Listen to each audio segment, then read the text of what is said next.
चलिए आज एक ऐसी कहानी की दुनिया में चलते हैं जो त्याग, भक्ति और एक बहुत ही अनोखे वचन की कहानी है। जी हाँ, आज हम बात करेंगे खाटू श्याम की कथा के बारे में, हारे का सहारा। अच्छा, जरा सोचिए, क्या कभी ऐसे किसी भगवान के बारे में सुना है जो हमेशा जीतने वाले का नहीं बल्कि हारने वाले का साथ देते हैं? आज हम एक ऐसी ही बहुत गहरी और अनोखी कहानी को समझने वाले हैं जो हमें भक्ति और त्याग के असली मतलब पर सोचने पर मजबूर कर देगी। इस कहानी की जड़ें हमें ले जाती हैं महाभारत के उस दौर में जब इतिहास का सबसे बड़ा धर्म युद्ध छिड़ने की तैयारी हो रही थी। तो इस कहानी के हीरो कौन हैं? वो हैं योद्धा बर्बरिक। और वो कोई मामूली योद्धा नहीं थे, वो महाबली भीम के पोते और घटोत्कच के बेटे थे। मतलब एक ऐसा वंश जो अपनी जबरदस्त ताकत के लिए जाना जाता था। उनकी ताकत का तो कोई अंदाजा भी नहीं लगा सकता था। आप बस कल्पना कीजिए, एक ऐसा अकेला योद्धा जिसके पास महाभारत जैसे महायुद्ध को बस कुछ ही पलों में अकेले ही खत्म करने की शक्ति हो। अब सवाल ये है कि ये असीम शक्ति आई कहां से? ये शक्ति थी उनके 3 दिव्य बाणों में। समझिए ये कैसे काम करते थे। पहला बाण, वो उन सभी चीजों को चुन लेता था जिन्हें वो खत्म करना चाहते थे। फिर दूसरा बाण उन सभी चुनी हुई चीजों को एक साथ नष्ट कर देता। और तीसरा बाण, अगर उसकी जरूरत ही नहीं पड़ी तो वो अपने आप तरकश में वापस आ जाता। वाकई एक अविश्वसनीय शक्ति थी ये। पर कहते हैं ना, हर बड़ी शक्ति के साथ एक बड़ी परीक्षा भी आती है। और कहानी अब एक ऐसे मोड़ पर पहुंचती है जहां बर्बरीक का अपना ही एक नेक वचन एक बहुत बड़ी पहेली बन जाता है। और वो वचन था, मैं हमेशा हारने वाले पक्ष का समर्थन करूंगा। ये कोई छोटा मोटा वादा नहीं था, ये एक ऐसा संकल्प था जो उनके पूरे भाग्य को तय करने वाला था।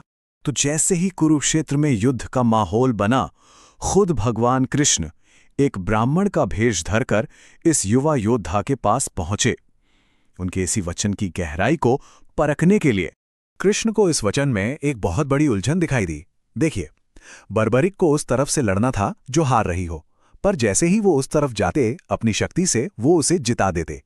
अब इसका मतलब हुआ कि दूसरे वाली सेना हारने लगती, तो अपने वचन के मुताबिक बर्बरिक को फिर से पाला बदलना पड़ता। ये एक ऐसा चक्कर बन जाता जो कभी खत्म ही नहीं होता, और महाभारत का युद्ध भी कभी खत्म नहीं हो पाता।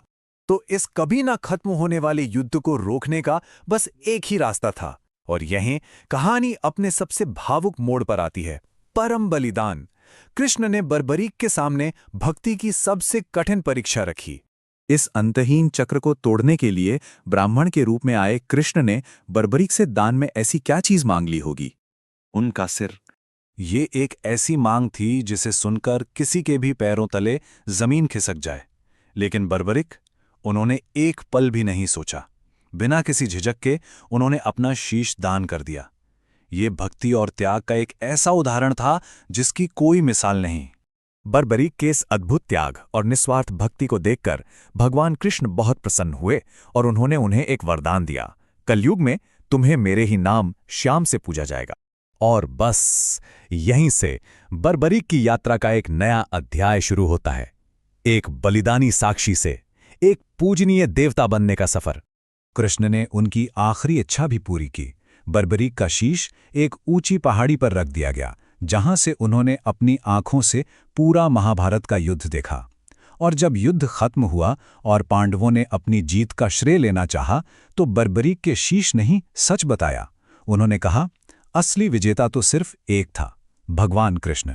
ये सब उन्हीं की दिव्य लीला थी। और ये कहानी सिर्फ इतिहास के पन्नों में नहीं रह गई।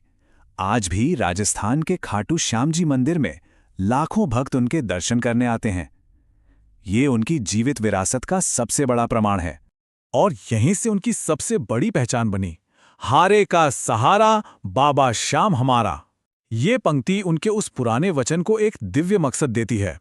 अब वो किसी युद्ध में नहीं बल्कि जिंदगी की लड़ाई में हारे हुए और निराश लोगों को सहारा देते हैं। तो बर्बरीक से खाटू श्याम बनने का ये जो सफर है, ये सिर्फ एक पौराणिक कथा नहीं है। ये अटूट विश्वास और सच्ची निस्वार्थ भक्ति का एक जीता जागता प्रतीक है।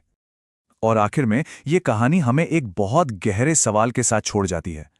क्या सच्ची जीत युद्ध के मैदान में लड़ने से मिलती है, या फिर सब कुछ त्याग देने यानी बलिदान में मिलती है?